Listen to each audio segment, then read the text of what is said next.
And I talk on my podcast about the 5 keys that I see being the most important to trust. And that is being predictable. And it's PACS, PACTS. So it's predictable, accountable, which I already talked about, competent. You do need to know how to do the job or have the competency to know when you don't know how to do the job and get some help. Transparency, that's basically the honesty piece.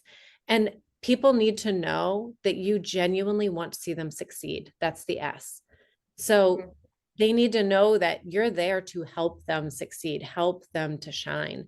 And being able to tap into those, if there's ever someone who you're feeling like, I don't know if I can trust them, I guarantee you one of those 5, you can almost pinpoint, oh, it's because they're so unpredictable.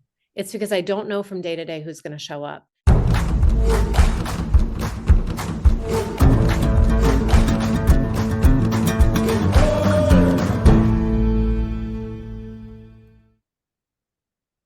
Hi, everyone. It is the Ego Project, and I am Lisa Heidel, and I'm here with my co-host, Christine Seidel, and together we have Jena Young. Yeah, welcome, Jena. We're so happy to have you back with us. You were back with us, was it 2 years ago? I think so. And now you have even more exciting things to share and more insight on leadership and trust. And I think that's going to be a very, very important conversation for so many people. Yeah. Okay. Real quick, we want to do a little bit of housekeeping. Make sure to check out the last interview that we did with Ryan Blaschke, who came on and spoke about internal family systems. And it was such a great conversation because really explained what it is, how we can use it, and how we can work with the therapists and coaches on with that modality to really do a lot of deep healing, that inner child work, especially. So I thought it was very valuable. What did you think, Christine?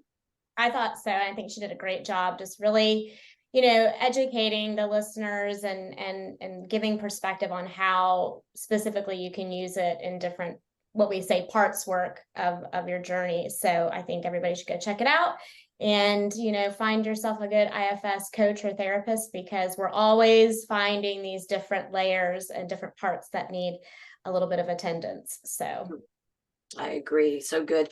And everyone, make sure to like and subscribe. We are growing, and the more likes and subscribes we get, the better the algorithm picks us up.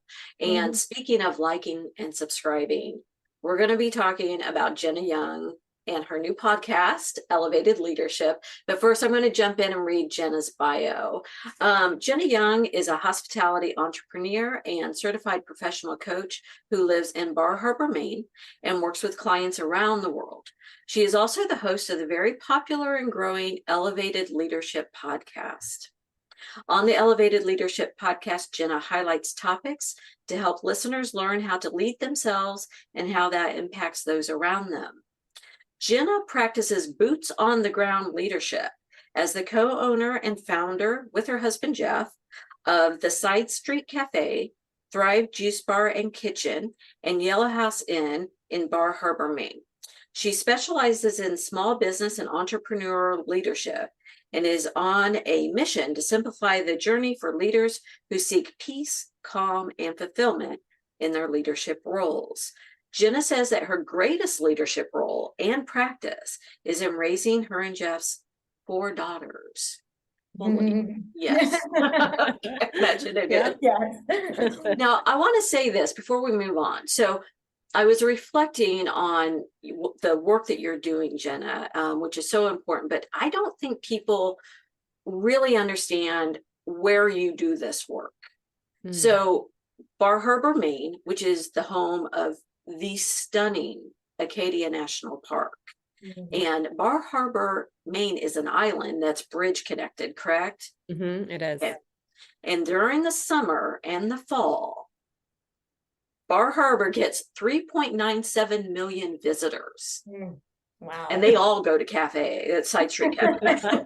It does feel like that some days.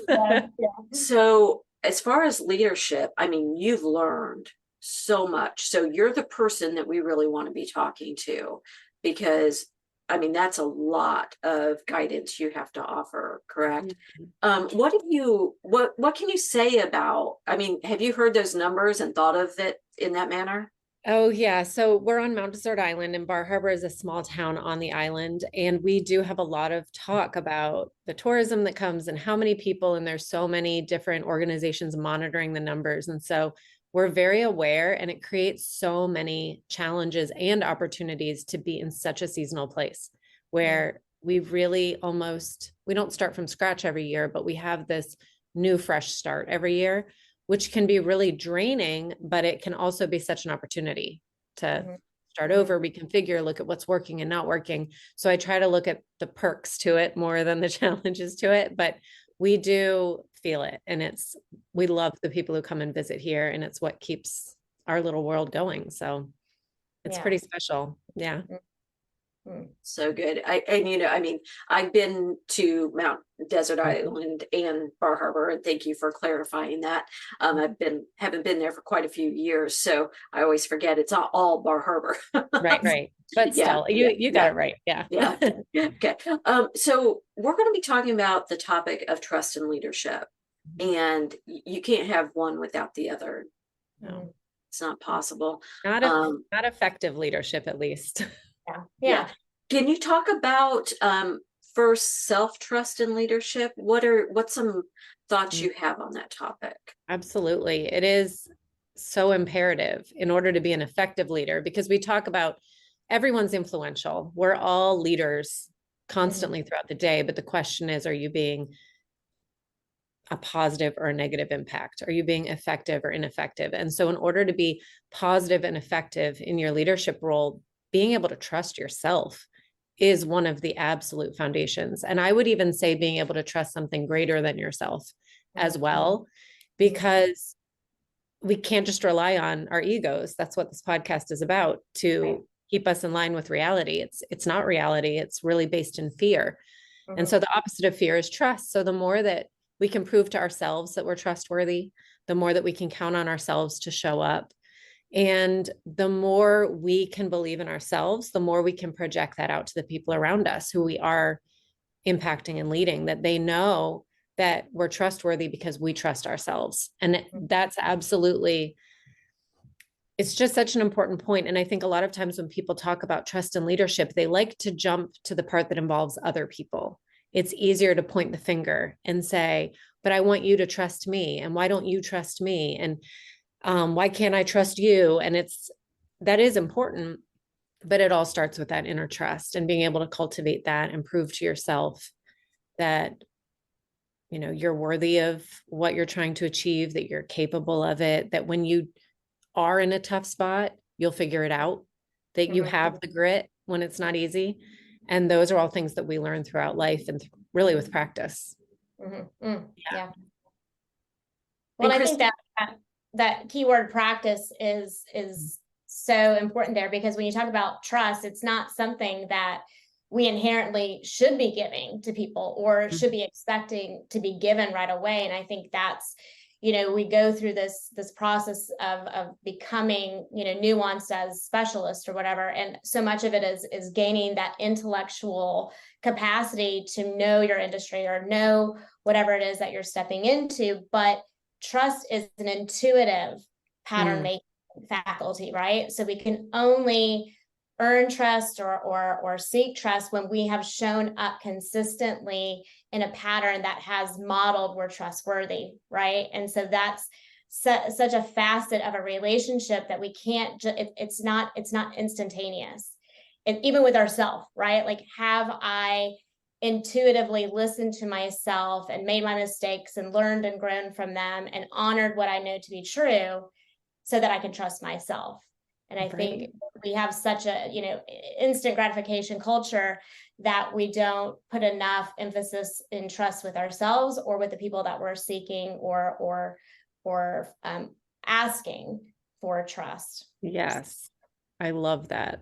It's amazing how, first of all, it does take that time, but this layer of trust that we're talking about with ourselves one of my favorite parts about it is that you don't need to rely on anyone else to do anything. It's all within yourself. And so at any moment of any day, does not matter where you are, you can prove to yourself that you can trust yourself, and you don't have to wait for so-and-so to show up and do the dance. And how powerful it is when you can take all of that external and bring it in and just really focus on that relationship. It's a lot, actually. I don't want to say it's easy, but it really is pretty simple when you can break it down. And so I love it. I think it's so fun to continue to practice that layer of trust. Absolutely, for sure. You know, the idea that self-trust means that you are keeping promises to yourself.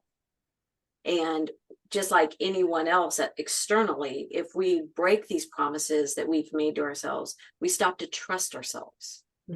So what advice do you have for people who maybe are lacking in self-trust? And how can they, especially around leadership, start to rebuild that? Right. Yeah. Well, I would say, again, that it can be simple if you allow it to be simple. And that's making commitments to yourself and then seeing them through, and not saying you'll do something and then not doing it. Because if you're consistently doing that, you obviously can't count on yourself. And whether you realize it or not on a conscious level, you're broadcasting to other people that you actually can't be trusted, and that you're proving it to yourself on a continual basis.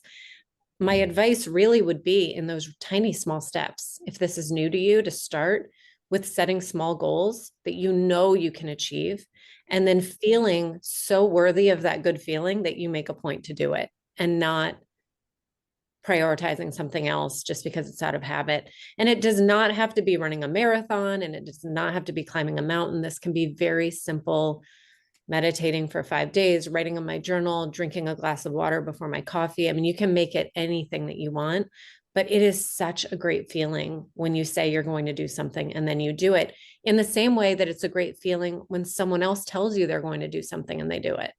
And so to be able to create that feeling within yourself, it's all within your own power. And I tend to see a lot of clients overcomplicate it. And really, when you can break it down to those tiny little steps, it can be so powerful. That was great. I think I agree with you on, people tend to go, broad scope with their, trying to, create a habit, build trust within themselves and with others. It's like, no, bite-sized pieces. You can do this one step at a time, and celebrate when you do that. Make sure that you're acknowledging these successes that you're having, even if it is, like you said, glass of water before your coffee. Really, like, great job. Yourself. Yeah, the you celebration is important. Yeah, very important. So with that, as we've built that trust within ourselves, and we can, as a leader, we're showing up with integrity in the manner that we want to, we're communicating effectively, we're acknowledging, the teamwork that's around us, and we're starting to grow in that area. What do you see happens that might derail a leader, especially around fear? And when they start getting that ball rolling, and then all of a sudden they're veered way over here, is that boundary setting that causes some of that problem? I'll let you speak to that. Sure. The biggest things that I would see derail people is essentially their ego, and the fear that whatever their ego is creating for them, the feeling that maybe they need to worry a little bit more about something, and they need to be on their feet, and they need to be a little bit more concerned. It's that getting into the resistance of what's happening more than the flow of it can be very distracting. Boundaries are super important when it comes to trust, knowing what it is that you need, being able to ask for that, and then being able to hold the boundary is huge for creating trust with other people. So it's the idea that you're doing all the things textbook, right? Like you said, you're communicating clear, you're acting with integrity. But if someone else comes in and challenges the foundation that you've set for yourself, that can really derail. Yeah. Thank you. As you're speaking, I'm thinking about your role as an entrepreneur and a coach. right? Because as an entrepreneur and hands-on entrepreneur Mhm. in a restaurant, as an example, you have a managerial role. And then as a coach, you have a leadership role. And Mhm. also in your managerial role is a leadership role. Right. Can you speak to those two, the differences, and then how they like braid together? Oh, yeah. Right. Because managing and leadership has a little bit more of a coaching role where the person has all of the pieces that they need, but they're ready to take that next step. They're ready to grow within themselves. And a lot of the coaching that I do with it within my company and with outside clients is about people having a better understanding of themselves and more awareness around what is that belief that's happening under the surface. What's really driving the bus here? Whereas with management, that's what keeps the train on the tracks and makes the decisions of what are we doing today, who's working today, what's the timeline today. It's very specific. And then the leadership and the coaching is that extra growth that happens above that. And they're both very important. It's really important to understand when to use each tactic, when it's time to lead and when it's time to manage. And fortunately, we've hired over the years and helped to grow several awesome managers. So they're doing a lot of the day to day, but I've been in those shoes and it's so different from leadership. Leadership is having that really broad view of what's coming. And management is more what's happening in front of me right now. How are we going to handle this? How will we stay responsive and not reactive? But they tie together. And the better you can, the more solid you can feel in your management, the more ability you have to do that extra layer of growth because you're not tied up in the nitty gritty. And it's more like, no, how do I want to feel every day? Who do I want to surround myself with? Why do I keep getting in my own way? Why do I keep seeing the same patterns? And to break through on the ongoing kind of cycle that's happening under the surface is amazing for leadership. Helping people see how much you believe in them and how much you trust in them and investing in them. That's all leadership. But they do absolutely tie together. You're right. Well, and I would almost say, like, if you're trying to move in and out of that role individually too much, that may be this grappling of fear and trust in yourself. Can I really step into the space that I feel lit up in and that I feel purposed in, out of my own imposter syndrome or fear of other people's abilities. Like, so it is, I think, when you're trying to do that yourself, there is this grappling of fear and trust internally that has to be resolved so that you can step out into a space that feels right to you and or trust for somebody to step into their space that feels right to them. And I think that's where a lot of people who might, have been managing and are called to go into leadership, that friction around release and radical acceptance and being like, I will allow and release so that I can move forward and trust that this was meant for me. I'm sure when you are coaching clients, that's a struggle, of just. It really is. Yeah. Like where to release that control and the oversight and to trust when we're talking about trust, really trusting the process, trusting the foundation, trusting something bigger. That's absolutely true. Yeah. We all have that internal struggle between the fear and the trust, but the more that we can be in less resistance, the more we can be in less, the more we can experience less resistance, the more successful we'll be, without a doubt.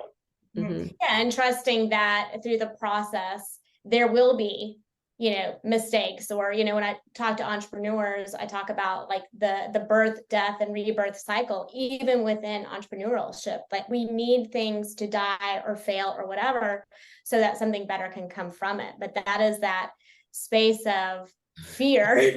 We love homeostasis. We love homeostasis, even if it's not where we want to be, right? Like even if there's something greater, getting out of homeostasis is very uncomfortable, but leadership requires that tenacity to be able to tolerate and release that resistance that we've been having. So absolutely. Love that. You know, it's interesting because both of you have mentioned pattern making Mm. and recognizing these patterns. And I'm curious, from both of you as, you know, entrepreneurs and, you know, builders of businesses and skill sets, what is the pattern making that you see in low impact businesses with trust, when they have a low impact in trust? What do you see? What are some of the patterns that you Oh see? my gosh. I love this question. And it, of course, can show up in a lot of different ways. But what I would see the most is this belief that other people can't be trusted.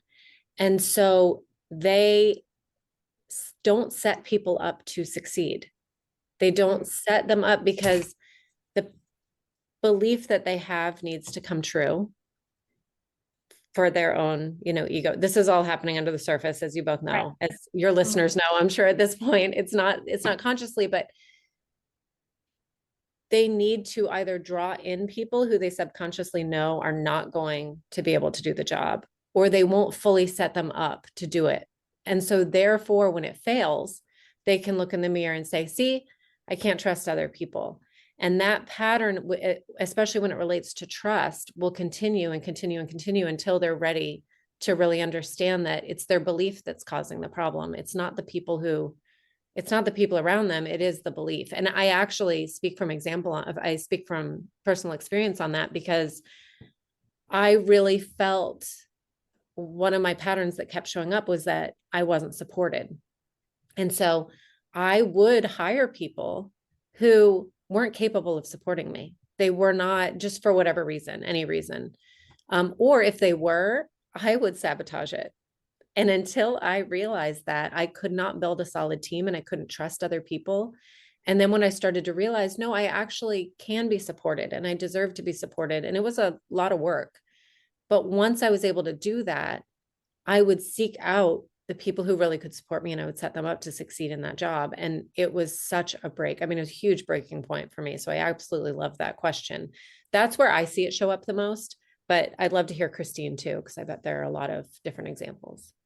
Well, I think it pretty much is parallel to what you're saying. And I would say it's really this kind of like belief or mindset, which it's like a scarcity mindset, where it's like, if somebody does this, then it means that, right? Like where everything is kind of showing up from a space of lack, and even in management and leadership, there may be directives, but then it's, there will be these side micro comments about, and I know how hard it is for us to, like even just do this one simple thing. So it's the space of really not believing that people are going to show up in the way that you've asked or that they've committed to.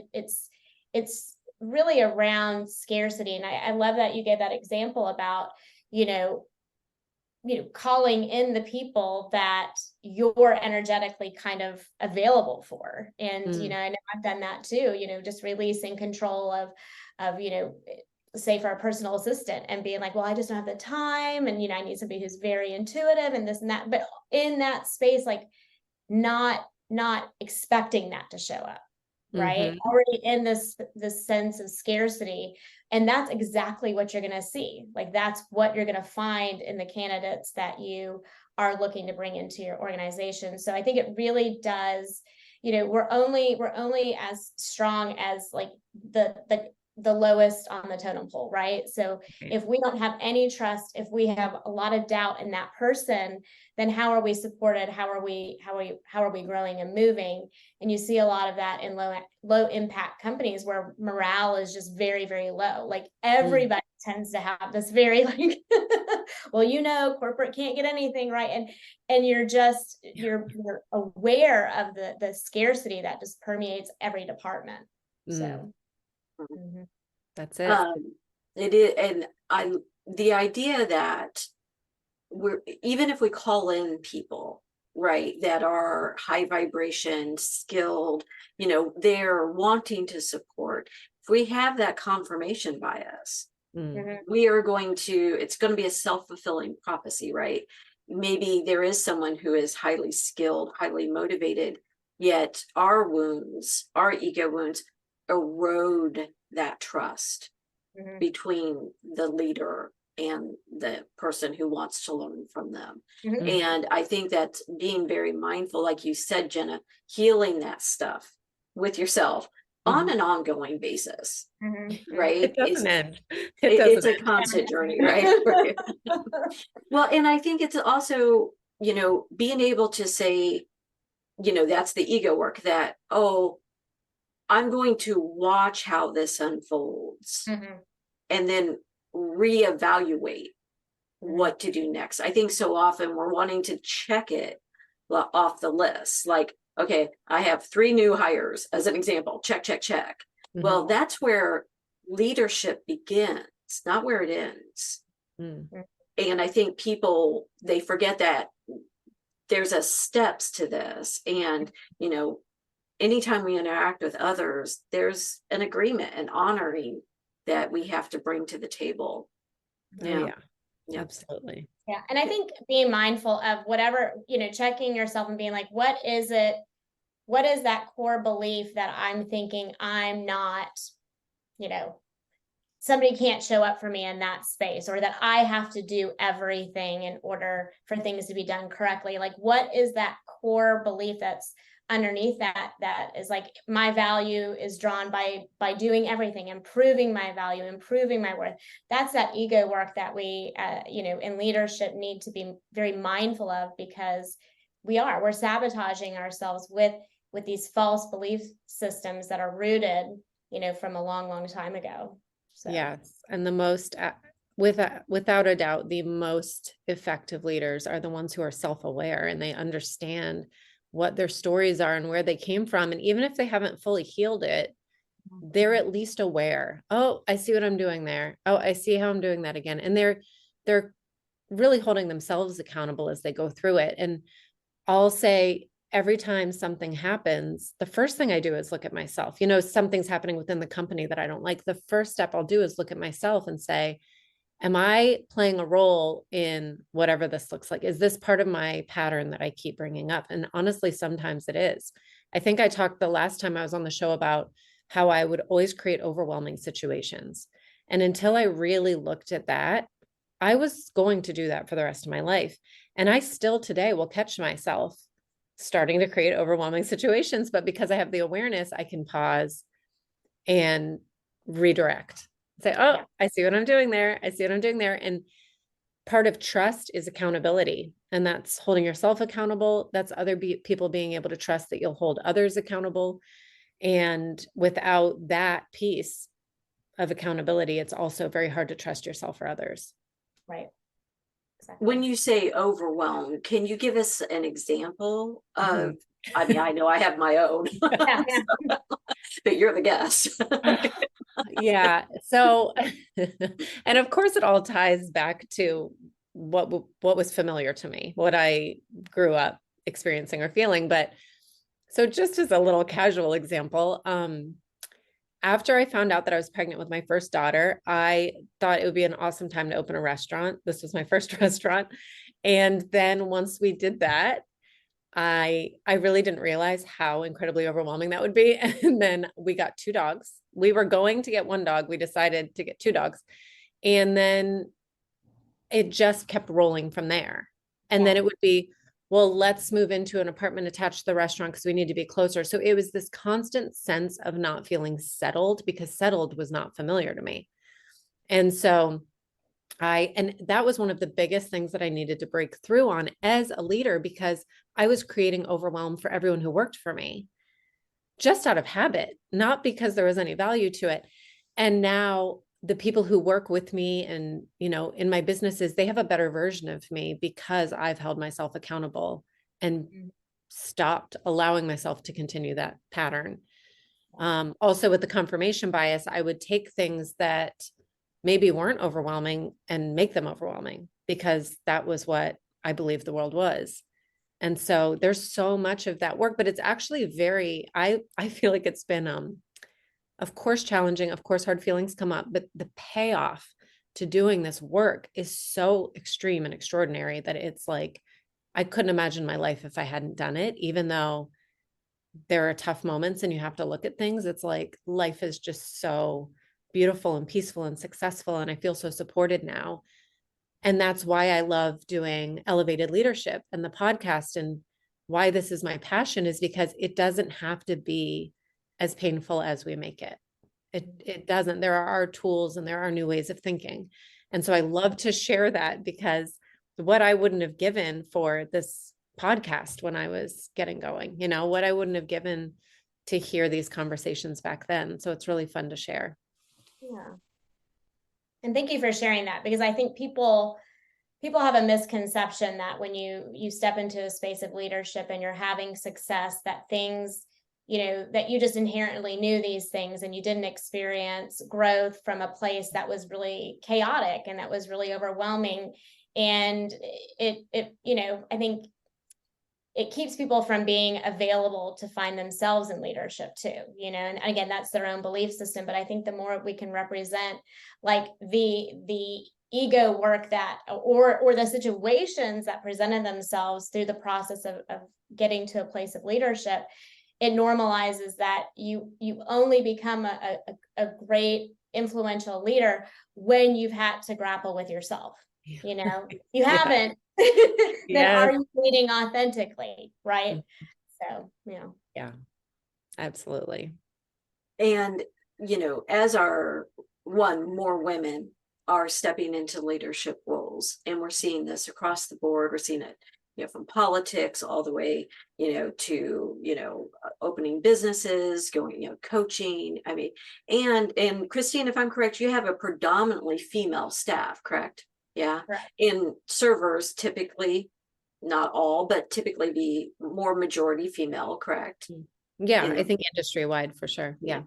And my question for both of you is, how powerful do you think modeling is, as opposed to, here I'm going to teach you leadership, right, through verbal, or how important do you feel your modeling is for them? Yeah, it's imperative, because, the whole idea of do as I say, not as I do, that doesn't work. I don't think it ever worked, but it definitely doesn't work anymore. And people want to know that who they are following or who is leading them is really walking the talk. Authenticity these days, like, it's a beautiful thing. I love the value shift to more authenticity is so important. And if you're not able to step into those shoes and really model what it is that you're talking about, people can't trust you. They can't feel that you're authentic. They can't feel that you're really showing up as your genuine self, authenticity, which I already said, but that is imperative to trust. Think about all the people who you interact with. And when you get that sense that something's just off, they're not being real, they're saying this, but they're doing that, you can't trust that person. The actions and the words don't line up. So the modeling, I mean, yeah, I'm glad that you brought that up, Lisa, because without that, it's just a bunch of words, really. Yeah. Yeah. And I mean, again, exactly what you're saying. I think that like in leadership, we have to have that like intellectual faculty that's kind of like known, like have you invested into the learning of this, but the modeling is where the trust is reinforced, right? It's almost like the intellectual is the marker that I can at least listen to you, and the modeling is that intuitive pattern making of, I see that you continue to do the same thing and you're building integrity. I can trust what you're saying and what you're doing. And in our practice, it's interesting because we have an intern, we're like a teaching practice. So there's interns and new therapists, and they come in with no therapeutic voice, right? Like they haven't sat with clients. And so through internship and pre-license years, they're learning and they're modeling, like after you, like I still use phrases from my own internship as a therapist. But you're in this very interesting dance of leadership with them that they are listening and sensing all the time from you. And that's exactly what Jena said, is they're getting a sense. And that's just not something you can tell somebody. They have to experience it. And that's what modeling, creates the opportunities for that. Yes. Oh, that was beautifully put. It's so interesting when we have a leader that is in their authentic self. Yeah. Told you guys I was going to do this. Okay. I love it. Yeah, when they are, and our nervous system relaxes, and we can learn better. We can, right? We take more chances. We're willing to step out of our comfort zone when we are in a safe space. And that is a true leader that lets their people feel comfortable in the realm that they're in. And I've been in work environments where, there was a leader who was all ego. It was all about, never once heard, what do our clients need? It was always about how can we make more money? And that's valuable to keep a business running. And we all want to grow, right? But you have to know who you're serving, right? And so it's all ego all the time.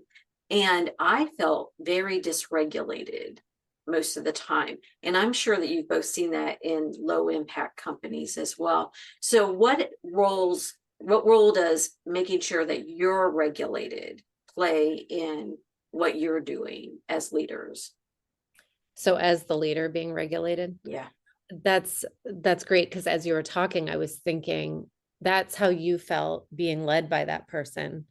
And when you're in a leader who's not in a regulated place and is kind of worried about, well, what are people going to figure out about me, and on edge, that all rolls downhill. So really everything that you're presenting as the leader is what will be rippling out to the people around you, because in theory, you're the most influential person in the room. If you're truly the leader, you're the person with the most influence.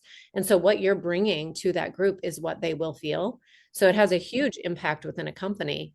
If you're a leader who's constantly talking about people behind their backs, and you're not living with integrity, and all of the examples that we can come up with, everyone in that company will feel a sense of, I need to be on edge. I need to protect myself. I can't trust myself. I can't let my guard down.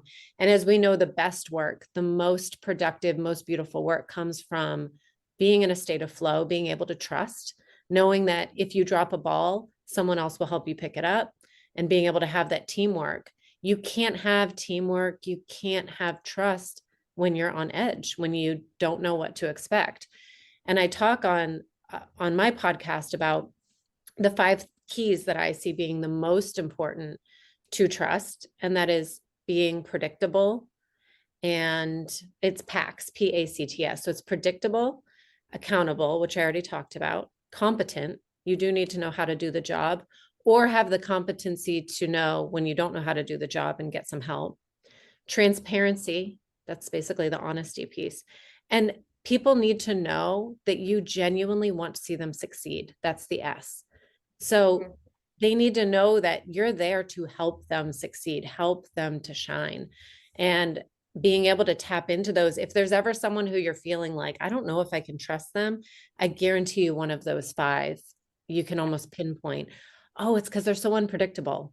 It's because I don't know from day to day who's going to show up. That makes it hard for me to trust them. But you can take this really vast topic like trust, and you can hone in on, oh, you know what? I actually don't really feel like they know how to do this job. They don't seem very competent to me. So it's hard to trust them. And so you can really hone in and make it less overwhelming and less daunting. It's not that they're entirely untrustworthy. It's that maybe they're not being as transparent as they could. So that's just an example of where, when you can really tap into your authenticity in those 5 areas, it can ripple out to everyone, and they'll feel that sense of ease and calm, and be a more high impact group for sure. Absolutely. Yeah. I love that, because you can take PACS and turn it back on yourself. Yes. Yes. And build your own self-trust. So, I mean, that goes across and I the highly board. recommend it. And I was thinking today about, coming on the podcast and thinking about that. And I think that those 5 things is why it's sometimes hard for people to believe in something greater than themselves, because it isn't always as predictable. It isn't always as transparent. It's a little less black and white. And so those 5 things do exist in a trust of something greater than yourself, but sometimes it's just harder to put your finger on. And so as humans, we feel like, well, I don't know if I can let go because it's a little unpredictable, or I can't really check off these 5 boxes with that thing greater than myself. And I don't know, that just came to me today. It's not a thought I've like really super thought through, but it kind of hit something. You're like throwing it out there, letting it marinate. I'm like, what do you guys think? It kind of just hit something for me that I felt like these 5 pieces, the PAX pieces, are real, especially in interrelational and self relationship. But what about that piece that's greater than you? Yeah. But what's interesting about that is that too requires time to build the trust, right? Like in that withdraw to self, in that intuitive commune of something greater than myself, you still need that time as well to get those bits of wisdom, to hear with clarity, to move with authenticity, right? But it's always accessible if we are intentional about withdrawing to hear a little bit of that wisdom and to connect in that way. So that's something to marinate on too. Yeah. And I love what you said earlier, Jena, about every time something happens, you use it as a mirror for yourself. Like, okay, if, am I communicating effectively? This person doesn't seem to be responding well to what I'm saying. Let me look at my communication style. Have I communicated effectively? Have I, been transparent? Am I being authentic? Right? Am I communicating? I don't think you know the skill set that we need, right? Like, what can I do to help you build it? So I love that. And, that's ego work. That is hands down ego work, right? That's what it all boils down to, really. And it's great that we can provide tools and ways of thinking about it. But what it all boils down to is really your ego work, understanding yourself so clearly that you can't get in your own way is what it feels like. Because I spent a lot of time getting in my own way when I wasn't seeing myself clearly. Yeah. And I mean, that's true for a lot of people who I work with, and I'll see as soon as they can start to understand that, a lot will shift for them. Absolutely. As we mentioned earlier, things are changing. More women are, in leadership roles. They're opening their own businesses. They're solopreneurs and entrepreneurs. They're going into coaching and, therapy. And, they've always been in therapy, a lot of them, but, it's growing. We're taking the reins, if you will, in our own lives. And so one, what are you seeing in business based on these changes? And then do you have any predictions of how this is going to unfold? Let me say first, I see it going more spherical as opposed to hierarchical. I think that is one of the gifts of the divine feminine, is that we bring to the table is the nurturing aspect of helping people find their gifts and helping them grow. And that can be done and then share their gifts and straight to the leader, as opposed to having to go through step by, first you go through this person. It's more spherical. What are your thoughts, both you and Christine? Yes, for sure. Especially in small business. I am seeing much more of that. And I'm seeing leaders show up to their businesses like their business is an extension of their personality. So they're creating a little world that's based on who they are as women, as really as anyone, but as women coming in and creating a more nurturing team or creating something that really aligns with their own values. I hear a lot of talk about values. I feel that as we move forward, people are much more clear about what type of business they want to align with, because they have so many options. You can really do anything. It's a beautiful thing. So no one feels like I need to be in this place that doesn't align for me anymore, because they know that there's another place that does. And as a result, if you can get to a place where you're a really strong leader, you can build an incredible team of people who are so well aligned to you, as long as you know what it is that you stand for and you can communicate that clearly. The whole piece of the feminine energy becoming much more of a conversation now. I know it's always been there, but now in business, it's more of a conversation. I spent so much of my business journey imbalanced and feeling like I needed to show up with this masculine energy in order to cut it. And to a point, that might have been true in my early years. I don't feel that now. I feel that I can show up with my feminine energy, know that it is just as, if not stronger, in situations. And I wouldn't have necessarily put that in my answer, but when you pointed out, Lisa, that's so true, that I see people showing up authentically. This is who I am. This is what I have to bring. This is for people who have like done the ego work. That's what I'm seeing there for sure. For people who haven't, and it's never too late, I'm seeing a lot of fear around how quickly the world is changing, how much is changing, and an inability really to keep up with what your team needs, because they need something entirely different now than they did, you know, back in the day. Yeah. That's what I'm definitely going based on what I see in my little world. And I'm sure Christine sees a whole other world where you are in your industry. Yeah, but I think that's a very interesting talking point in terms of like, you know, leadership and business growth and whatnot, having more of this, you know, divine feminine energy that is producing very, you know, transformative results. And I think that because in and of itself, again, like we all have masculine and feminine energy, so there is that need for masculine energy, even if you're a woman, to find clarity, to pursue what it is that you're really feeling aligned with. But the feminine is the one that is really about authenticity, and it has the compassion and it has the nurturing faculties, but it's also very fierce, and it's very clear on what it's available for and what it's not available for. So when you go into leadership and you're very authentic and you create a space that's compassionate and nurturing, but if you're not aligned with that, the feminine has no issue holding a boundary and disconnecting, right? And I think that feels very good to people that align with that type of leadership, because at the end of the day, if we're stepping into a space to be led, we want to know that our leader can transform and is very fierce. And that does come from really the feminine energy, right? When it comes to values, especially. So I think it is going to be an interesting space as the collective to watch leadership transform over the next, you know, several years, and see us move away from more of this, you know, patriarchal way of doing business to more of this intuitive and transformative way. So I'm excited, especially speaking to such women who are already in this space. So Yes. You know, and I think, you know, as women who stepped into the workforce and leadership roles, for so long, we only had the masculine model for that. And as more women are stepping into these leadership roles, opening their own businesses, you know, the impacts that you're making on the people around you ripple out.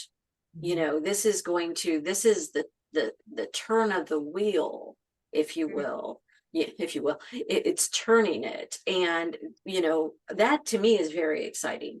You know, I work with solopreneurs mostly, and, you know, I try to explain, you know, a lot of people come in and they have this idea of like, well, you know, I'm going to start a business and it needs to, you know, grow.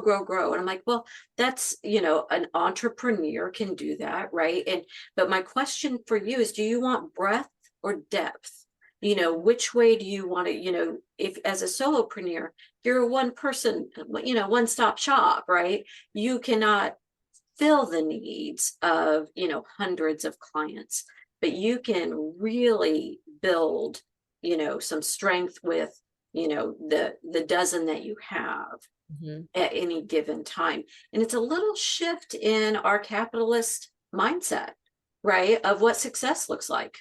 That's really what it is. And, you know, recognizing that success is in business and in life, they don't have to be separate, and it does not need to be once again, part of the capitalist machine, if you will, to be of value. Yeah. Yeah. Yeah. It's so true. And seeing businesses that are based on a more capitalist model, but still creating really great experiences for their employees and really great experience, really making it about the growth of the people within the company. I'm seeing a lot more of that now when I'm coaching different clients who almost all of them are business owners or high level leaders within small business. Yeah. And they are for sure, seeing that they're seeing that, yes, I have this big business and it's doing this and it's doing that. But my favorite thing is to sit down with my employees and find out what they're really trying to accomplish and to help them. And that I don't think would have been a conversation decades ago. So it's finding, like you said, even the depth within your leadership role, if you're working for a company that you don't own, but finding the depth in those relationships is really special. Yeah. And that a lot of these concepts can coexist, right? Mm-hmm. Like we can desire to be a profitable company and supply ourselves with these types of resources, and we can also be exceptionally authentic and nurturing and supportive of the people that have a myriad of roles with us. And in the past, it hasn't necessarily looked at that type of authenticity in leadership, and even within the scope of the energy of a business, and the brand and the reputation it holds. Like we can shift and change even just the expectation of how customers perceive our brand if we get more authentic in how we lead. Mm-hmm. Yeah. Yeah, I want to clarify. I have no problem making money. Oh, I know. I'm not altruistic, people. I don't do a lot of pro bono. I do my own fair share of that, but yeah. But I think that's the thing. It feels good to have an external marker of our success, of our growth, of our investment. That feels good, right? Why we want that, but the way that it's always been done doesn't mean that's the way we always have to do it. I think there's a better way where everyone can be served, right? And that's my personal belief. Yeah. So, and once again, I'm a solopreneur. I work with individuals and I find it terribly rewarding. I love it. Yeah. Yeah. Absolutely. Yeah. Okay, so Jena and Christine, any advice for entrepreneurs, solopreneurs, small business owners who are really doing some ego work right now, and they recognize that, maybe I should put some time into me, right? As opposed to all the external. What advice would you give them of where to start? Other than with packs, which I love, by the way. Oh yeah, there's so much. Okay, where would so they're starting out. First of all, congratulations, because it really is a turning point in your life when you start to look at yourself as your own solution, which also means that you're going to find some places where you're also your own problem. And that can be scary sometimes. However, it's really a relief when you realize the power that you have within yourself. The advice I would give you is to continue to seek out these types of resources that are everywhere. If you are an audio person, it's a podcast or an audiobook. If you're someone who's face-to-face, find a mentor or coach.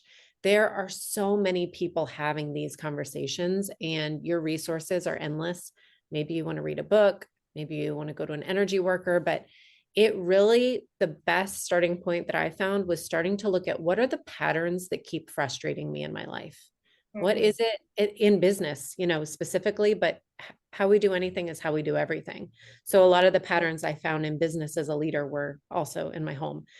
But really look at those patterns and start to ask yourself questions. Where did I learn that? And you don't need to judge yourself. Just begin to wonder, I wonder where I learned that, because it came from somewhere, and does it still work for me?